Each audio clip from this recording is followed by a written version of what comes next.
Halo semuanya, selamat malam. Nama saya Raihan. Ini adalah kisah pribadi yang masih membuat saya cukup terkejut karena menjadi pembicaraan banyak orang. Jadi mohon dimaklumi ya teman-teman. Beberapa tahun yang lalu saya kembali ke rumah saya di Surabaya. Saat itu saya bekerja di sebuah perusahaan terkenal di Jakarta. Setiap bulan saya pulang ke Surabaya, biasanya pada hari Minggu atau Senin pagi. Namun pada suatu hari Jumat, saya merasakan hal yang berbeda. Entah karena saya lelah, galau, atau sedang banyak pikiran, saya tidak tahu pasti. Saat itu, setelah pulang dari kantor, saya langsung menuju stasiun. Di stasiun, sekitar pukul 7.15 malam, saya menunggu kereta yang baru akan berangkat pukul 8.00. Saya duduk di peron dekat rel, sambil bermain dengan ponsel. Di seberang sana ada tempat duduk yang berhadapan langsung dengan saya. Saat sedang iseng melihat-lihat, saya melihat ada orang berpakaian putih. Rambutnya sebahu, mengenakan gaun putih panjang, kaos kaki, dan sepatu pantofel seperti yang biasa dipakai paskibraka. Saya berpikir, aneh sekali. Pakaian orang ini bukan seperti pakaian orang-orang sekitar sini. Keadaan di stasiun saat itu cukup ramai karena banyak orang yang pulang ke kota asal masing-masing. Namun, wanita berpakaian putih itu cukup mencolok sehingga menarik perhatian saya. Mendekati pukul 8, ketika kereta hampir tiba, saya berdiri dan mempersiapkan diri. Saya melihat wanita itu lagi, dan kali ini dia tersenyum. Saya berpikir, apakah saya mengenalnya? Setelah itu, saya mencari gerbong kereta yang sesuai dengan tiket saya. Orang-orang ramai naik kereta, dan entah kenapa saat saya masuk ke gerbong 3, saya merasa biasa saja. Saya menemukan tempat duduk saya nomor 13, yang cukup nyaman. Saya membawa satu tas ransel yang berisi pakaian, makeup, dan dompet. Saat kereta hampir berangkat, saya duduk, menaruh tas di bawah kaki, dan memeriksa ponsel. Saya merasa gerbong itu sepi, berbeda dari biasanya yang ramai. Karena lelah dan banyak pikiran, saya memutuskan untuk tiduran. Sebelum kereta berangkat, saya melihat keluar jendela, dan lagi-lagi melihat wanita berpakaian putih itu berdiri sambil tersenyum. Saya mencoba mengenali apakah saya mengenalnya, tapi tidak bisa memastikan.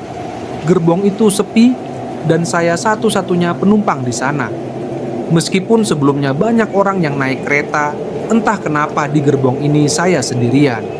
Rasanya aneh, tapi saya terlalu lelah untuk memikirkannya.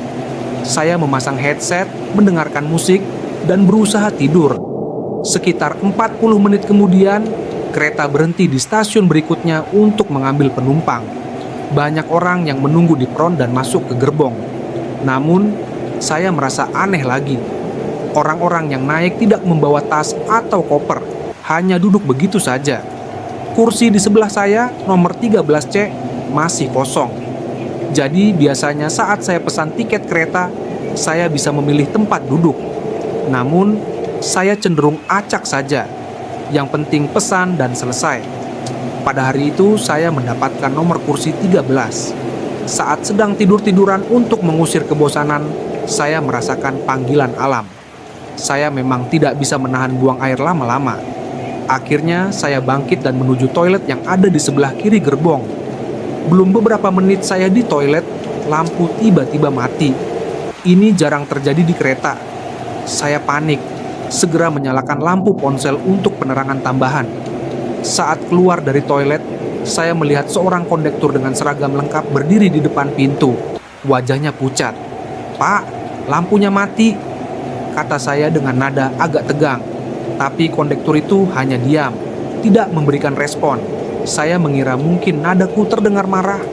"Pak, tolong diperbaiki lampunya, biar kalau ada yang mau ke toilet bisa nyaman," lanjutku. Ia hanya mengangguk pelan tanpa berkata apa-apa.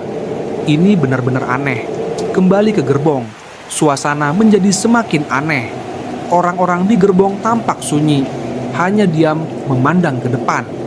Tidak seperti biasanya di kereta yang ramai dengan percakapan. Lampu mati hanya di toilet saja, namun suasana sepi dan mencekam tetap terasa. Saat saya menemukan kembali tempat duduk saya, nomor 13, ternyata sudah ada seorang wanita duduk di kursi 13C. Saya kira mungkin dia baru kembali dari gerbong makanan atau toilet.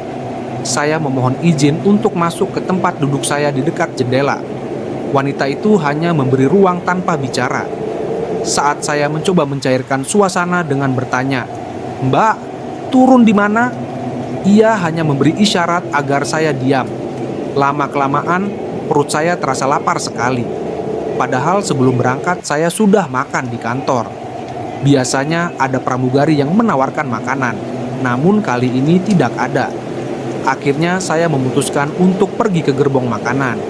Saya meminta izin kepada wanita di sebelah saya yang hanya memberi ruang tanpa bicara. Perjalanan ke gerbong makanan terasa aneh. Kaki saya terasa berat dan pegal. Saat tiba di gerbong makanan, suasana berubah. Ada beberapa orang yang sedang ngobrol, makan, atau bekerja dengan laptop mereka. Ini terasa normal kembali setelah keanehan yang saya alami di gerbong sebelumnya.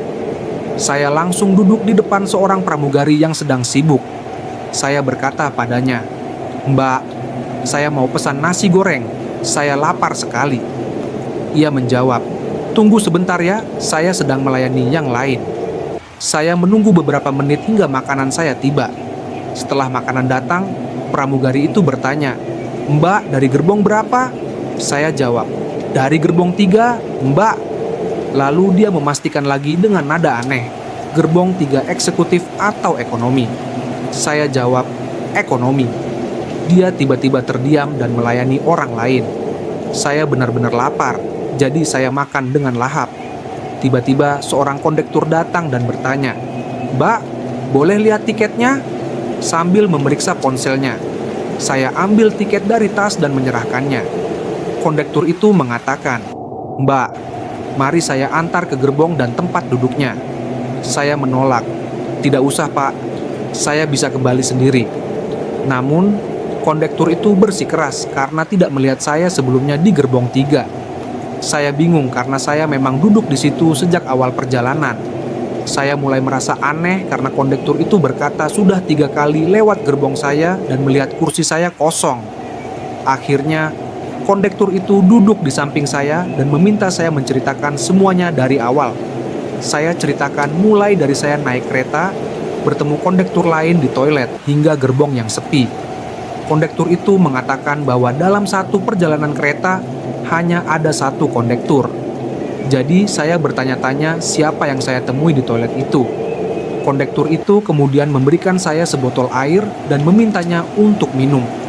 Setelah saya minum, saya merasa sedikit lebih baik. Kondektur itu lalu mengantar saya kembali ke tempat duduk di gerbong 3. Saat melewati beberapa gerbong, saya mulai menyadari bahwa suasana di dalam gerbong ini berbeda.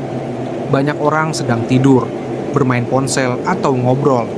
Gerbong ini penuh dengan tas dan koper, tidak seperti yang saya alami sebelumnya. Kondektur mengantar saya ke kursi 13D. Di sebelah saya duduk seorang pria paruh baya. Ketika saya duduk, tiba-tiba saya mengingat wanita berbaju putih yang duduk di sebelah saya sebelumnya. Saya tersadar bahwa wanita itu adalah orang yang sama yang saya lihat di stasiun awal. Saya lihat ke arah kondektur, dan dia hanya tersenyum seolah mengisyaratkan bahwa saya telah mengalami sesuatu yang tidak biasa. Rasanya benar-benar menguras tenaga. Saya merasa sangat lelah dan langsung tertidur di kursi. Semua keanehan itu membuat saya ingin tidur dan melupakan semuanya. Saya terbangun ketika pengumuman kereta menyatakan bahwa kami akan segera tiba di tujuan. Pria yang sebelumnya duduk di samping saya sudah tidak ada. Mungkin dia sudah turun di stasiun sebelumnya. Saya pun bersiap-siap untuk turun. Saat saya sedang bersiap, kondektur kembali datang dan duduk di samping saya.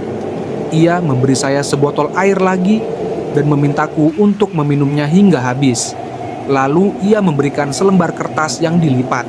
"Ini, Mbak, bacanya nanti di rumah saja," katanya. Saya memasukkan kertas itu ke dalam tas dan berterima kasih. Ketika saya keluar dari kereta, saya melihat jam besar di stasiun yang menunjukkan hampir pukul 12 malam. Saya berjalan keluar mencari orang tua saya yang akan menjemput. Setelah bertemu, kami langsung menuju mobil. Di perjalanan pulang, saya menceritakan semua yang terjadi kepada orang tua saya. Mereka sempat tidak percaya dan mengira saya menghayal. Di rumah, saya merasa tubuh saya lebih ringan dan tidak seberat sebelumnya. Setelah membersihkan diri, saya duduk di ruang makan. Saya mulai membuka kertas yang diberikan oleh kondektur dan membacanya. Surat itu menjelaskan bahwa saya telah salah masuk gerbong.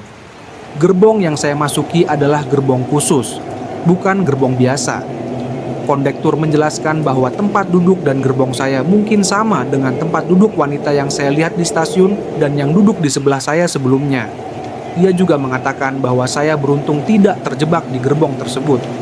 Ada semacam energi yang membuat kaki saya terasa berat dan sulit berjalan. Kondektur memberikan 2 botol air minum agar saya bisa terlepas dari energi tersebut. Ia juga meminta saya untuk membakar surat itu setelah membacanya. Saya mengikuti sarannya dan membakar surat itu. Meskipun saya masih merasa bingung dan tidak sepenuhnya percaya dengan pengalaman yang saya alami, saya merasa lebih tenang. Selama beberapa waktu setelah kejadian itu, saya masih sering naik kereta antara Surabaya dan Jakarta. Saya berharap bisa bertemu kembali dengan kondektur tersebut, namun saya tidak pernah bertemu lagi. Saya juga tidak bisa mengingat wajah atau namanya. Pengalaman ini mengajarkan saya untuk selalu waspada dan berdoa ketika bepergian. Semoga cerita ini bisa menjadi pelajaran bagi teman-teman semua.